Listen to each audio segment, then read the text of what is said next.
Good afternoon, everyone. It's CJ from the PMFRC. I'm the Family Liaison Officer. My name is Alyssa CJ. I'm the other Family Liaison Officer. Today I'm going to talk to you guys about survival mode and what does living in survival mode look like. So a little bit about what is survival mode. So living in survival mode involves feeling constantly stressed and on high alert.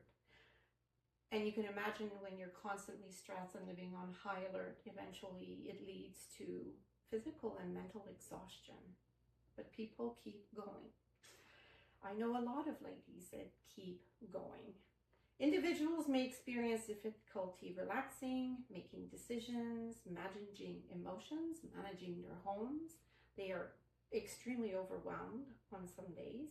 They struggle with memory, focus, sleep, and may seek to numb themselves with substances, whatever the substance is.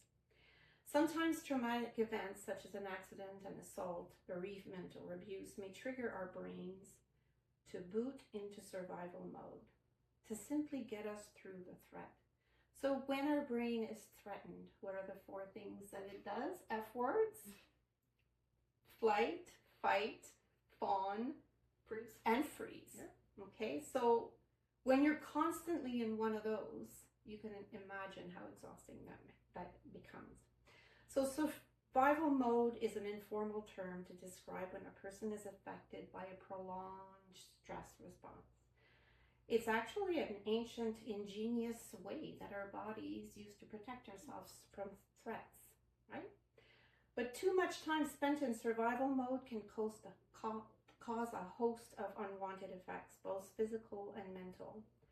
For example, survival mode can impact your heart rate, your blood pressure, leading to a range of downstream problems. So how can you spot survival mode symptoms? I'm going to fire away and list symptoms. I've already mentioned exhaustion, physical tension, sleep disturbances, forgetfulness, stress and anxiety, mood swings, difficulty relaxing, feelings of overwhelm and urgency, loss of focus, emotional numbness, which you mentioned in a previous video, difficulty making decisions, analysis paralysis, increased vigilance, meaning being hyper aware and easily startled, and of course the flight, fight, freeze responses. Neglecting our self-care, that could look like, poor hygiene for a while. Seeking relief in many different forms. Inability to handle inconveniences and being very reactive. Seeking control, wanting to control everything so that you think it's going to reduce your stress level. And something that's often overlooked, people pleasing.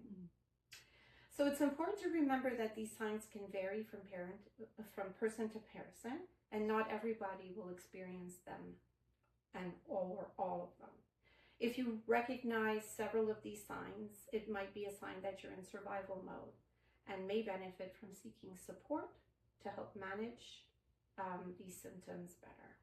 So what do you do about it? Well, you can't do anything about it if you don't acknowledge that you're in survival mode. And often other people will reflect that to you. What is wrong with you? You're so irritable. You're always stressed out.